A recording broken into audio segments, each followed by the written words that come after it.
Hello friends, PowerPoint basic സീരീസിൻ്റെ പുതിയൊരു വീഡിയോയിലേക്ക് എല്ലാവർക്കും സ്വാഗതം. ഇന്നത്തെ വീഡിയോയിലൂടെ നമുക്ക് പവർപോയിന്റിലെ വ്യൂ ടാബിലെ പ്രസൻറ്റേഷൻ വ്യൂസ് എന്നുള്ള ഓപ്ഷനെ കുറിച്ച് പഠിക്കാം.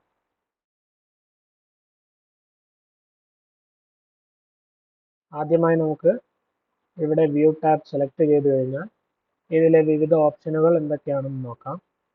ആദ്യം തന്നെ ഈ ആദ്യത്തെ ഗ്രൂപ്പ് അത് പ്രസൻറ്റേഷൻ വ്യൂസ് എന്നുള്ളതാണ്. തുടർന്ന് master views, show, zoom, colour, grey scale, window, macros തുടങ്ങി നിരവധി ഗ്രൂപ്പുകളുണ്ട്. ആദ്യം തന്നെ നമുക്ക് ഇവിടെ പ്രസൻറ്റേഷൻ വ്യൂസ് എന്ന ഗ്രൂപ്പിലെ നോർമൽ വ്യൂ എന്താണെന്ന് പരിചയപ്പെടാം.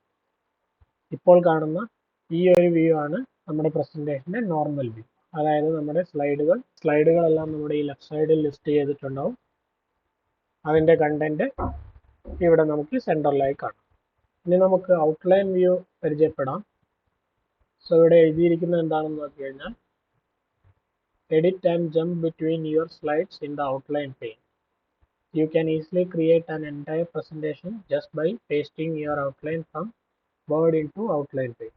അതായത് നമ്മൾ ഈ ഔട്ട്ലൈൻ വ്യൂ സെലക്ട് ചെയ്ത് കഴിഞ്ഞാൽ ഒരു ഔട്ട്ലൈൻ പെയിനിൽ നിന്ന് തന്നെ നമുക്ക് പെട്ടെന്ന് നമ്മുടെ സ്ലൈഡ് ക്രിയേറ്റ് ചെയ്യാൻ പറ്റും. അതല്ല എങ്കിൽ നമ്മുടെ ഏതെങ്കിലും ഒരു വേർഡ് ഫയലിലുള്ള ഏതെങ്കിലും ഒരു ഡീറ്റെയിൽസ് ഡയറക്റ്റ് ആയിട്ട് ഇതിലേക്ക് പേസ്റ്റ് ചെയ്തുകൊണ്ട് നമുക്ക് പെട്ടെന്ന് തന്നെ നമ്മുടെ ഒരു സ്ലൈഡ് ക്രിയേറ്റ് ചെയ്യാം. സോ നമുക്ക് ഇതിൽ ക്ലിക്ക് ചെയ്ത് കഴിഞ്ഞാൽ ഈ ലെഫ്റ്റ് സൈഡിൽ ഒരു ഔട്ട്ലൈൻ കാണാം. സോ ഇവിടെ ക്ലിക്ക് ചെയ്തുകൊണ്ട് തന്നെ അല്ലെങ്കിൽ ഇവിടെ നമുക്ക് നമ്മുടെ കണ്ടന്റ് ആഡ് ചെയ്യാം. സോ ഇവിടെ ഈ ബോൾഡായി കാണുന്ന ഈ ടെക്സ്റ്റാണ് നമ്മളുടെ ഓരോ സ്ലൈഡിൻ്റെയും ഹെഡിങ്. അതിനുശേഷം അതിന് തൊട്ട് താഴെ അതിൻ്റെ കണ്ടന്റ് നമുക്കിവിടെ കാണാം. സോ ഇവിടെ 3 സ്ലൈഡുകൾ ലിസ്റ്റ് ചെയ്തിരിക്കുന്നത് കാണാം. ഞാൻ ഏതെങ്കിലും ഒരു സ്ലൈഡിൽ ഇവിടെ ഈ ഹെഡിങ്ങിൽ റൈറ്റ് ക്ലിക്ക് ചെയ്ത് കഴിഞ്ഞാൽ നമുക്കിവിടെ അതിലെ 2 മെയിൻ ഓപ്ഷൻസ് ആണ് ഇവിടെ കൊളാപ്സ് എന്നുള്ളതും എക്സ്പാൻഡ് എന്നുള്ളതും. അപ്പോൾ ഞാൻ കൊളാപ്സ് ക്ലിക്ക് ചെയ്ത് കഴിഞ്ഞാൽ ഇവിടെ ഈ കണ്ടന്റ് എല്ലാം അതിനുള്ളിലേക്കായി ചുരുങ്ങുന്നത് കാണാം. വീണ്ടും നമുക്ക് റൈറ്റ് ക്ലിക്ക് ചെയ്ത് എക്സ്പാൻഡ് ക്ലിക്ക് ചെയ്ത് കഴിഞ്ഞാൽ അതുപോലെ തന്നെ അതിൻ്റെ ഡീറ്റെയിൽസ് ഇവിടെ കാണാവുന്നതാണ്. ഇനി നമുക്ക് ഏതെങ്കിലും ഒരു സ്ലൈഡിലേക്ക് എന്തെങ്കിലും ഡീറ്റെയിൽസ് ആഡ് ചെയ്യണമെങ്കിൽ ഇവിടെ ഒന്ന് ജസ്റ്റ് ക്ലിക്ക് ചെയ്ത് കഴിഞ്ഞാൽ നമുക്ക് ആവശ്യമുള്ള ഏത് ടെക്സ്റ്റ് വേണമെങ്കിലും ടൈപ്പ് ചെയ്ത് നൽകാം. ഇനി അതെല്ലാം നമുക്ക് പുതിയൊരു സ്ലൈഡ് ആഡ് ചെയ്ത് നൽകണമെങ്കിൽ വീണ്ടും ഇവിടെ റൈറ്റ് ക്ലിക്ക് ചെയ്ത് ന്യൂ സ്ലൈഡ് എന്നുള്ള ഓപ്ഷൻ സെലക്ട് ചെയ്യുക. സോ ഇപ്പോൾ നമുക്കിവിടെ ഒരു പുതിയ സ്ലൈഡ് ഓപ്പൺ ആയി. ഇനി ഞാൻ നേരത്തെ പറഞ്ഞതുപോലെ ഒരു വേർഡ് ഡോക്യുമെൻറ്റിൽ ഉള്ള ഒരു ഡീറ്റെയിൽസ് ഞാനിവിടെ കോപ്പി ചെയ്തെടുക്കുകയാണ്. അതിനെ ഞാൻ നമ്മുടെ ഈ ഔട്ട്ലൈൻ വ്യൂവിലേക്ക് പേസ്റ്റ് ചെയ്ത് നൽകുകയാണ്.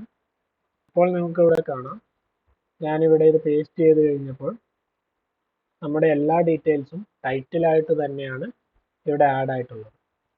പക്ഷെ നമുക്ക് ഈ കൾച്ചറൽ ഡൈവേഴ്സിറ്റി എന്നുള്ളത് മാത്രമാണ് ടൈറ്റിൽ ആവശ്യമുള്ളത്.